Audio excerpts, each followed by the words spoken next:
Good morning. Welcome to current affair session. आज date है 23 फरवरी और आज 23 फरवरी से रिलेटेड जितने भी करंट अफेयर के इंपॉर्टेंट क्वेश्चन होंगे वो सभी आज हम इस सेशन में डिस्कस करने वाले हैं। साथ ही उनके कुछ इंपॉर्टेंट फैक्ट्स को भी इस सेशन में डिस्कस करेंगे। तो चलिए शुरू करते हैं आज के सेशन को और बढ़ते हैं अपने पहले क्वेश्चन की तरफ। आज का हमारा फर्स्ट क्वेश्चन है, अंतर्राष्ट्रीय सौर गठबंधन में शामिल होने वाला 119वां देश कौन बना है? ये बना है माल्टा। माल्टा कहाँ है? माल्टा इटली के साउथ में है, ठीक है। और ये मेडिटेरेनियन यानी भूमध्य सागर में स्थित है, ठीक है।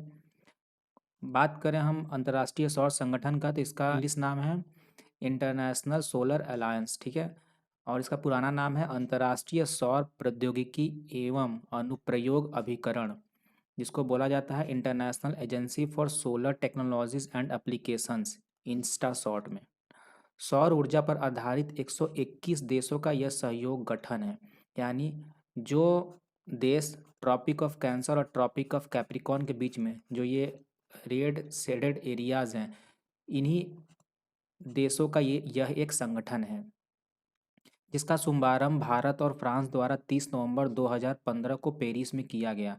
यह भारत के प्रधानमंत्री श्री नरेंद्र मोदी जी द्वारा की गई पहल का परिणाम है, ठीक है, जिसकी घोषणा उन्होंने सर्वप्रथम लंदन के वेम्बली स्टेडियम में अपने उद्बोधन के दौरान की थी। उद्बोधन अर्थात जो सभापति अपने सभा को एड्रेस करता है तो उसको उद्बोधन कहा जाता है।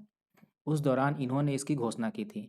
यह संगठन कर्क व मकर रेखा, कर्क रेखा यानी tropic of cancer 23.5 degree north और मकर रेखा tropic of Capricorn 23.5 degree south, ठीक है, के बीच स्थित राष्ट्रीय को एक मंच पर लाएगा। ऐसे राष्ट्रीयों में धूप की उपलब्धता बहुलत में है, यानी सबसे ज़्यादा धूप यहाँ होते हैं, यानी सन का जो रेज है directly in Tropic of Cancer और ट्रॉपिक ऑफ कैप्रिकॉर्न के बीच में सबसे ज़्यादा पड़ता है।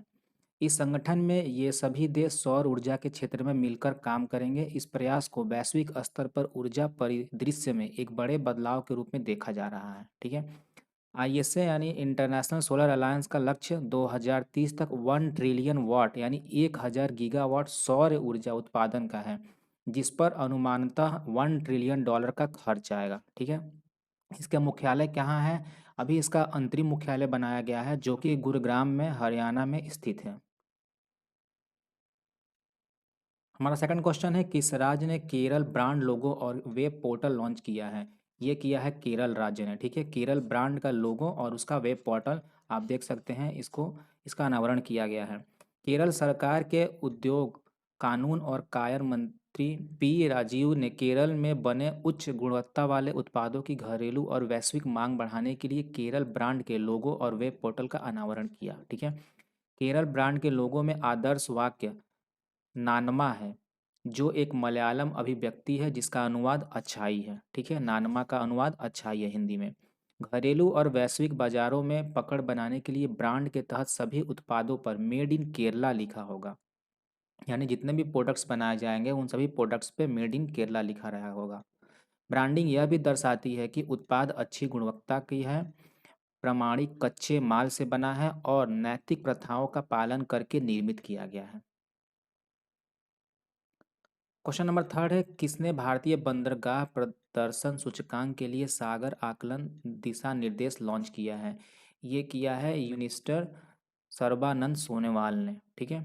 केंद्रीय मंत्री सर्बा सोनोवाल ने उनकी दक्षता को बढ़ाने के लिए, यानी जो पोर्ट्स हैं, शिपिंग है, वाटरवेज हैं, इन सभी की दक्षता को बढ़ावा देने के लिए प्रतिस्पर्धात्मकता में सुधार करने के लिए भारतीय बंदरगाह प्रदर्शन सूचकांक के लिए राष्ट्रीय बेंचमार्किंग दिशा निर्देश सागर आकलन नाम से जारी किया है, ठीक है। बात करें सागर आकलन के बारे में, तो सागर आकलन भारतीय बंदरगाहों के प्रदर्शन की राष्ट्रीय बेंचमार्किंग के लिए दिशा निर्देश सभी भारतीय बंदरगाहों पर यह लागू होगा, ठीक है।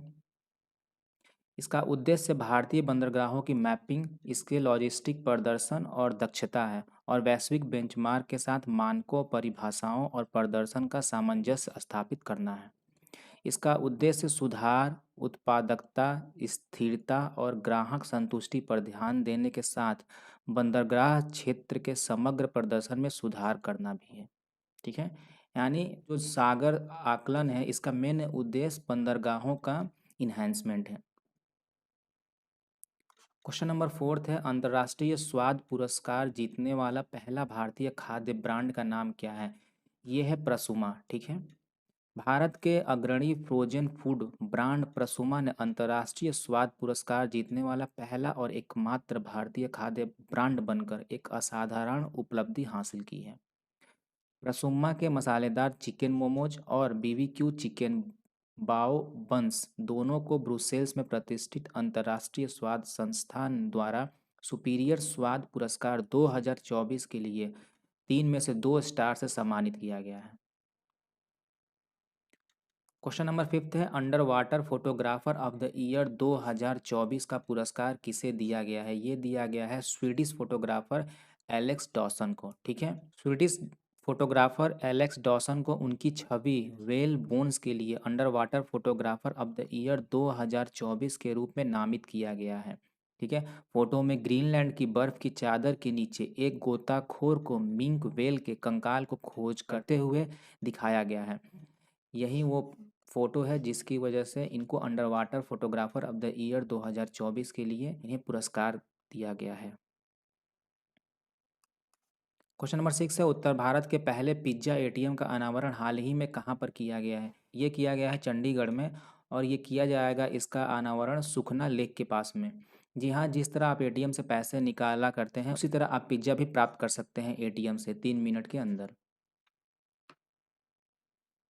क्वेश्चन नंबर 7 है, Dada Saheb Phalke international film festival award 2024 के दौरान फिल्म उद्योग में उत्कृष्ट योगदान के लिए किसे सम्मानित किया गया है? ये किया गया है मौसमी चटर्जी। बात करें दादा साहब फाल्के पुरस्कार की तो भारतीय सिनेमा की नींव रखने वाले धुंडीराज गोविंद फाल्के उर्फ दादा साहब फाल्के की लीगेसी को सेलिब्रेट करने के लिए हर साल इस अवार्ड शो का आयोजन किया जाता है। साल 2012 में इस अवार्ड शो का फाउंडेशन रखी गई और 2016 से ये अवार्ड ऑफिशियल घोषित हुई थी। ठीक है। सिनेमा में दान के लिए एक पुरस्कार भारत सरकार द्वारा भी दिया जाता है जिसका नाम दादा साहब फाल्के अवार्ड है, लेकिन इसका आयोजन डायरेक्टरेट ऑफ फिल्म फेस्टिवल विभाग द्वारा किया जाता है और ये दोनों ही अवार्ड्स अलग हैं। यानी जो फिल्म महोत्सव में मिलता है ये अवार्ड और जो भारत सरकार द्वारा दिया जाता है ये दोनों ही अवार्ड अलग हैं। ये रहा list 2024 Dada Saheb Phalke international film festival awards winners का, जिसका पीडीएफ आपको हमारे Telegram channel study with Ankit Singh में मिल जाएगा। वहाँ से आप इसे डाउनलोड कर सकते हैं और इसके बारे में अधिक जानकारी प्राप्त कर सकते हैं। बढ़ते अपने अगले क्वेश्चन की तरफ। हमारा क्वेश्चन नंबर 8 है, किस राज्य ने शहरी स्वच्छता नीति शुरू की है? ये किया है उड़ीसा सरकार ने। उड़ीसा सरकार ने सभी के लिए समावेशी, न्यायसंगत, सुरक्षित और टिकाऊ स्वच्छता सेवाएं सुनिश्चित करने के लिए उड़ीसा समावेशी शहरी स्वच्छता नीति 2024 की शुरुआत की है। क्वेश्चन नंबर 9 है, doubling in diplomacy authorised and unauthorised memories of a non career diplomat नामक पुस्तक के लेखक कौन है? ये है एस.डी. मुनी। ठीक है। और ये है वो जिसको इन्होंने लिखा है। क्वेश्चन नंबर 10 है, हाल ही में किसको पेप्सिको इंडिया का नया मुख्य कार्यपालक अधिकारी यानी सीईओ नियुक्त किया गया? ये किया गया है जागृत कोटजे का। ठीक है। ये है जागृत कोटेजा।